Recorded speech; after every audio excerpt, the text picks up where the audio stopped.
हरि ओम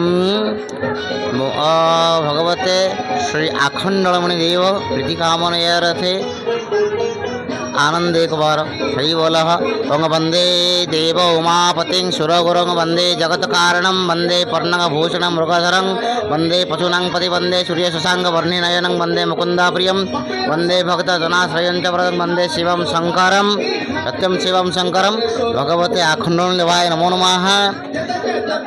प्रभुंक पीठरे जागर उत्सव आज को प्राय 34 वर्ष धरी पालित हो आसुची। ये मंदिर आदिम बहु पुरातन मंदिर, यार बहुत महात्म्य रही। बाबांकर बहुत रोगी आरोग्य हुंती, ये बहु अपुत्रिक पुत्र लाभ कर बहुत माने भक्त मानकर मनस्कामना पूर्ण होती। जो माने मानसिक रखी बाबांक ऊपर विश्वास रखी आसती बाबांकर कृपा आशीष विभु कृपा लाभ करती। तत्सहित बाबांकर इधर आमर जन्म उत्सव, विवाह उत्सव, शीतल षष्ठी यात्रा, जागर यात्रा, तत्सहित आपण माने देखिथिबे आमर यही माघ सप्तमी रे हनुमान चालीसा माँकर जन्मवार्षिक ये 12 मासरे 13 पर्व आमर कहला भली प्रत्येक मासरे किसी ना किसी आमर पर्व अनुष्ठित हुए। विशेष करके महाप्रभुंकर जागर यात्रा अति आनंद उल्लास सहकार ये पालन करा जाए। भक्त माने समस्ते आनंदित उल्लासित होई पालन करती जागर यात्रा। जागर यात्रा पालन करी एठारे आमर समस्तंक पई पानीय जलर व्यवस्था करा जाए।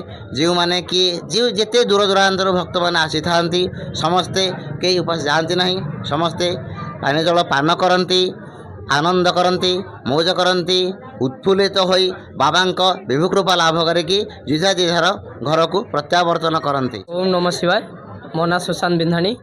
आम मंदिर रे सब मेम्बर अच्छा, आम जितक सब भाई मैंने अच्छा मिसिकी आम ये सब करूँ पूजा। तापर जो भक्त मैंने भी आसती खुशी आसती समस्ते मिसिकी पूजा करूँ। आम गुरुजन मैंने भी मिसिकी करूँ। जितक गुरुजन अच्छा आशीर्वाद आउ बाबांकर आशीर्वाद जो आम बाबा आखंडलमणि मंदिर ना बहुत किसी आम हनुमान चालीसा करूँ, लक्ष्मी नृसिंह पूजा करूँ, सबु प्रकार पूजा आम करूँ। ये पूजा कलापर भी अन्न सेवन भी करूँ, पणा राति पणा व्यवस्था भी करूँ, सब करूँ। आम ये भाई मान जो आम सब मेम्बर भाई मैंने सब नना ये सब मिसिकी आम सब किसी करूँ। ओम तत्पुरुषाय विद्महे महादेवाय धीमहि तन्नो रुद्र प्रचोदयात्।